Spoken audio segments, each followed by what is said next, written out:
Hi, I'm Ian Kerr. We're here at Postal Vision 2020 and I'm joined by Jeff Peoples. You gave a presentation this morning which, well, afterwards I felt a little bit like leaping off the top of a tall building without any superpowers. But I don't think you came here to send people into a deep depression. You actually came here to inspire people to start thinking about the future. Yeah? Yes, yes. So, the future is more optimistic and more abundant than we think, and there's a lot of reasons for that. It's something that we all think, oh, there's going to be faster and faster change. And the opportunities that are allotted from artificial intelligence, machine learning, robotics, the convergence of digital printing, and all the modern technologies that are based on the continual price performance improvement in computing is actually going to liberate people, even though our first thing is how concerned we are about how bad the change will be. And the reality is, after doing this for years, so I've been helping companies save thousands of dollars, actually billions of dollars, billions and billions of dollars since I started doing this in 1988. I founded Wind2Book. And we started publishing electronic books, electronic domestic mail manual. Now, it's pretty boring text, thousands and thousands of pages, all interrelated. But we made it so that people can do more important things all across the way. So we've done studies that say, as you take a person that's doing a redundant task that's either dirty, demoralizing, or just not at all interesting, and you get a machine to do that, you actually have enough time and money freedom to get people to jump up to what I call their next level of greatness. And it's terrifying in the beginning. It is. It's like the job that I've been doing is changing, and that's very terrifying. And I can relate. It's tough to change. I think that podcast hosts should be fine, though. Right? It sounds like a little bit of liberating people from drudgery, in one respect. Now, if your life has been spent doing it could be a repetitive task or a task that could, maybe not now, but could soon be replaced by or done by a machine, that can be quite, as you said, a bit terrifying. If you're a truck driver today and you say, well, if I'm going to be retiring in 5 years, you're probably not worrying. If you're a truck driver of the age of 30, you might be thinking, well, what does this mean for me? So where as a, this is going to be a really deep question, probably out of place on the Postal Hub or in this on this video, but where can we expect to go as a society if the repetitive jobs, the jobs that might require little training or specialist knowledge, start to become incrementally autonomized? Automated is probably the right word. Automated. Replaced. Yeah. What does that mean for us? Is there going to be a society change as well? Absolutely.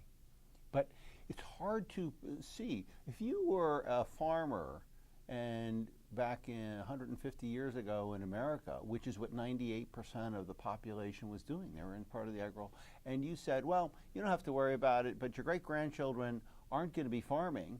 As a matter of fact, 98% of all the jobs that are happening in the agricultural world will be gone. That'd be terrifying to you. It's like you love this, but they're going to be doing website development and they're going to be doing podcast interviews.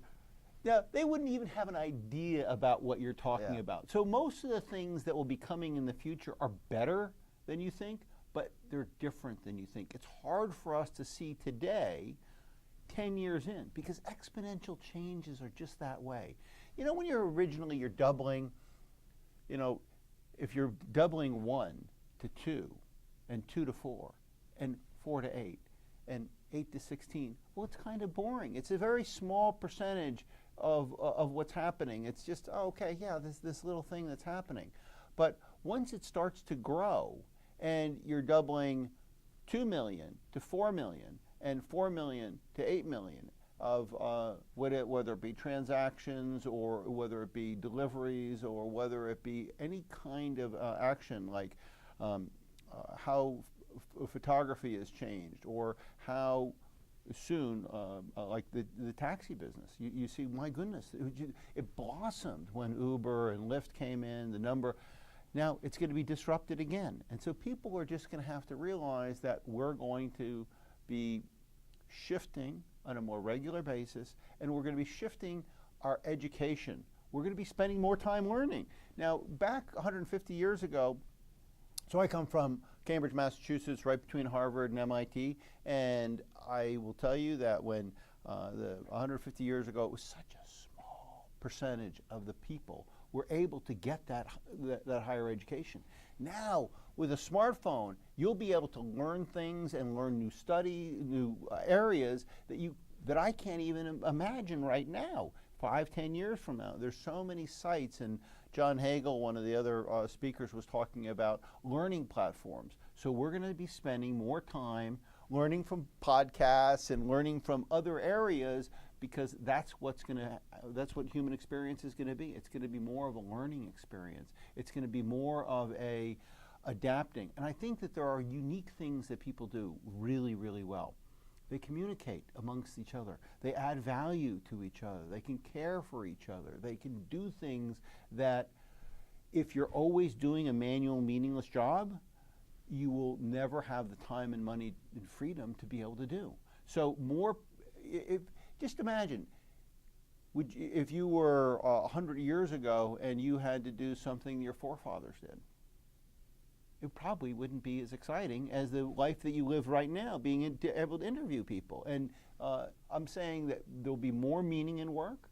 There will be more connectedness to what is unique about you. What you do really well will be expanded, because you don't have to do the mundane things that we had to do in order to survive. The amount of time that you're going to spend on getting the food that you need, the clothing you need, the shelter you need, will be diminished as part of your day. And now it's a time for people to go and learn about other things that will help them add value to others, because that's what business is all about, is creating value for others. And I could tell you that machines will have their ability to do things, but humans will have their ability to add on. And as long as we're utilizing machines to serve us, to have that time and money freedom to explore, we'll be able to create at a much bigger level than we ever could before. So though it's the scariest time to live, because it looks very, very tough, it's the best time to live, because we have these opportunities to learn and to expand ourselves, because the percentage of time that we have to spend on sustenance of just getting by with the basics is being reduced. So more time to watch YouTube videos. Yeah, there you go. Right. In your podcast, you're going to have more people. Did you get that, everybody? More time to listen to podcasts. Look, we've focused on the personal level here. Let's now look at the corporate level, because if you're running if you're a senior manager at a post or at a parcel delivery company, you're already seeing automation coming in various parts of the business. We've seen in letters, for example, the level of automation when it comes to sorting is incredible compared to where we were 20 years ago, 50 years ago, etc. And now we're seeing those same advances coming in parcels. And the next challenge, the next part to be overhauled will probably be the physical delivery. Yes. So how can a corporation plan for what is, I think the phrase you might have used was exponential change? Is that exponential change, yes. Right. Exponential so technology is causing exponential change, absolutely. Can you plan for that? Do you just have to kick back and say, let it happen, and just watch YouTube? Yeah. Well, there's nothing wrong with watching some YouTube as long as you're learning from it. It's not just purely education, it's edutainment. That's great. Getting to the corporate planning side of it then. Yeah, corporate planning. So, you know, the two time frames I see have got to be expanded, making it so that you have a much longer term vision. I happen to look for 25 years. I know John Hagel was talking about the 5 to 10, the 10 year, the 10 to 20 years. So, you know, looking at a longer level, I personally do my planning 25 years out. What are the things that in 25 years will still be there? You know, Jeff Bezos talks about people will still want better, higher quality products, less expensively, and delivered when they want them and where they want them. So those things aren't going to go away. Now, yes, it's going to be scary because we can't, as you get closer and closer to what we call the singularity, which is the rate of pace of change is so great that we actually can't see far into the future at all. We can't see the next disruptor coming because it's happening so quickly. That's what the term singularity is all about. And the rate of change right now, it is tough, but there are fundamental things. So as a corporate planner, you could look at long-term values. It's like, oh, we're going to be looking at how do we make sure that the widest variety of custom delivered solutions exactly for this person. So we know more about our client or our customer. I typically call our clients because I want to care and protect for them. The vast majority of the world calls it about customers, but it's something where you're going to know more about it. You're going to be giving very unique offers. We just heard other presentations about unique prices, unique deliveries, uniqueness to what you want. So it's all going to be about the individual, what the individual wants. As we grow with knowledge, we're going to be able to deliver higher value. Now, my friend Peter Diamandis says in the next 10 years, more value creation, more wealth creation will happen than the last 100. That's a huge statement. But he's a very, very deeply researched person on this in this area. So as a corporate planner, you're going to be saying, we know that the opportunities are bigger than they ever were, but also the dangers, the new competitors. This is where your relationship with your client, with your customer, is going to become more and more important. Don't look at them as just a number. You're going to find out more and more about those people. You're going to find out more and more about what they want now and knowing a little bit about what they want in the future. So you looked at, another presenter was talking about, wow, what a fantastic panel. Many, many presenters. I think we got over 50 of them. But the dimension of getting what people are going to buy and where they're going to want them delivered, with artificial intelligence, it's getting better and better at predicting moving your inventory closer to people, but also broadening all the sources from which around the world you can get inventory or get products that uniquely fit your customers' needs. So that's going to expand, and it's going to be one of these things where people are going to have to spend more time on things that I think are uniquely human. Knowing what somebody else wants is a uniquely human. Yes, you're going to definitely need to have the data. Use the data, but use the data for good human purposes, and all of a sudden you have a fantastic ability to create value for others. I think this kind of talk is simultaneously frightening and exciting for people in the postal world because yes, there'll be a huge overhaul of the way that some of the traditional business will be done. There was incremental change for many years, and we could be entering into a world of, to call it step change, what should we call it? But if you're talking about knowing more about the customer and getting better acquainted with the customer, that's something that probably a post is positioned better than many other corporations to do. Yeah, the posts around the world, we just heard another presenter say that the posts are uniquely able to know who lives where, which is the shift to who controls identity is going to shift more towards the person being identified and what information they want. But the posts are uniquely positioned to be able to augment their standard delivery with additional deliveries, with last-minute e-commerce and things like that, being able to use their base delivery as a sustaining base and to add and augment with last-minute, oh, you're on this route, let's put this thing to that location. You're already going to that location, and they'll be able to do it much more cost-effectively than anybody else. So I think that as the posts utilize their abilities, and they're going to have to be flexible. Some of the old work rules are going to have to change.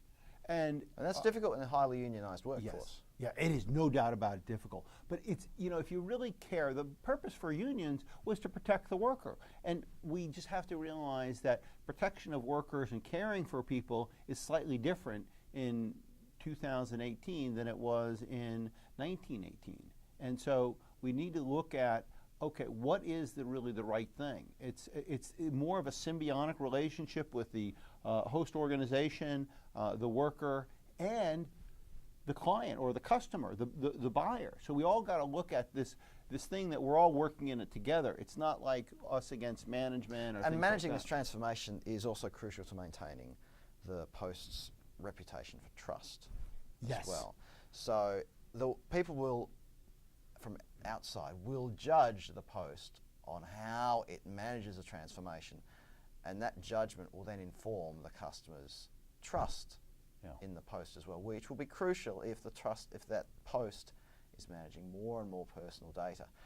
And obviously we've got lots of cultural issues that go into that as well, government ownership and government personal privacy versus what the government should know about you. And we could probably talk for another 30 minutes about blockchain and about privacy. You want to say something? Blockchain. That face says I need to say something or I'm going to explode. We just, how these the convergence of these technologies, as the Post utilize blockchain for identity management, they've started out with a fantastic fundamental thing that the Posts are already trusted, and they're more trusted than many other organizations. They're trusted probably more than a lot of corporations, but it's astonishing how much trust people put in, say, Facebook. Now that, as we record this, that trust in Facebook is being threatened severely. And I know that there are some people in the postal workers world who say, well, why should a customer put faith in a corporation instead of a government entity? But there are plenty of other people who would say, why should I put my faith in a government entity? Yes. Deep questions. Yes, Jeff. and that's why blockchain is going to shift this, is that you have there is a fundamental trust. I was just speaking down at NASDAQ about the shift in trust, because that's what blockchain fundamentally does, is it makes the trust from the United States we have in God we trust on our dollars. Well, we're shifting from trust in organizations and in financial institutions to a big, well thought out piece of software. That's what blockchain is. You can say it's a trust in math, it's a trust in software, it's a trust in a system that the best and brightest can look at and say, you know something, this is unhackable. That is what we're going to trust, because we as humans, we are hackable. We take, look, it's been, people get bribed. If there's enough, they get corrupted. And even great people become fallible. That's part of our human nature, is we are fallible. And these systems are very, very, very difficult to hack. And it makes it so that we have a combination of a trust, like in the Post, and a trust in a technology, and you combine those where the Post is adding to that technology information that they are trusted, that yes, this person does live at that address. We do get deliveries to that. We can do that. That's a way of utilizing a trusted party like the Post to add to a very trusted and a growing trusted thing like blockchain, and you have something that's really winning. And then you add it to something where the Posts have got these standardized delivery routes, and they can add on just augmented local e-commerce things for additional revenue. You can make something that the Posts have the opportunity. Doesn't mean they're guaranteed at all, but they have the opportunity to grow. And as they become a platform and partner with local people, you'll see kind of growth like you see with Uber. I know the taxi cab people were very disappointed when Uber came in there, very much disrupted it. But the number of rides increased dramatically. And that's fantastic for the overall economy. I was just not so great for congestion on the roads. Well, no, but actually, when you start to look at things like Uber Pool, where when I travel, I was just out in Beverly Hills. I go to the airport. I'll say I'll take an Uber Pool. It's about half the price than the so you're sharing a car with it's basically cars, traditional. Exactly. So it's a higher density. Proper car sharing. Exactly, and the same thing is going to happen. So I was just speaking down at the National Association of Pre-Sort Mailers, and Chairman Taub, who was talking about the distribution rules for the Postal Service says that about 60% of the total volume in these trucks that are going is empty. Now, with technology, we can make it so that the density of these trucks is much higher. The right size truck, the right timing of the truck, and that truck can take other additional things in its route, because now we utilize software to make what was very difficult to do very simple to do, or relatively simple to do. And we make it so that actually the density of the distribution is going to be much better. So we're going to get more people delivered or more goods delivered with less space on the roads.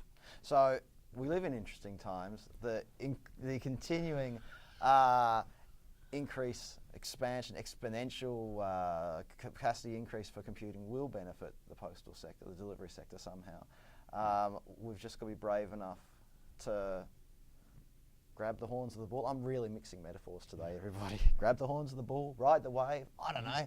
Just hang on to something and don't look backwards, but yeah, and be careful of the fear. So fear can be a great motivator, and I could tell you, fear's been a motivator in my life. I'll just tell you one quick story before we go, which is that, you know, when I was a child, we always wrote thank you notes to our grandparents, but I had this one grandparent that I was always afraid to say thank you notes to, because he would circle them in red pencil to all his grandchildren and send them back with any spelling errors and things like that. So, you know, I was like, oh my goodness. And I can remember I used that fear, and later I became so obsessed with spelling that I created, before even IBM PC came out, a programmable keyboard on something called CPM that could actually check spelling. Yeah, I know, I'm dating myself, my goodness. This goes back years and years and years. And so, but you can utilize fear, like utilize the fear of what's happening in a positive way, as long as we realize that, you know, it's just a motivation. It's not our core thing, because as long as we're going to be in this co-opetition. So I've utilized that fear. I created software companies. Our clients literally produce 5 out of every 10 envelopes delivered in America, letters. So and we can utilize these things like, oh, fear of what am I going to do when I'm a truck driver, and well, you can change these learning platforms and these ways. We're going to be learning new jobs, taking the skills, and we're all going to be learning about what our unique abilities are, because you have unique abilities, I have unique abilities, and everybody out in the audience has unique abilities. As we learn these unique abilities, we're going to be spending more time in what we're great at, and we're going to be offloading the repetitive tasks, the things that machines can do better. Let the machines do them better.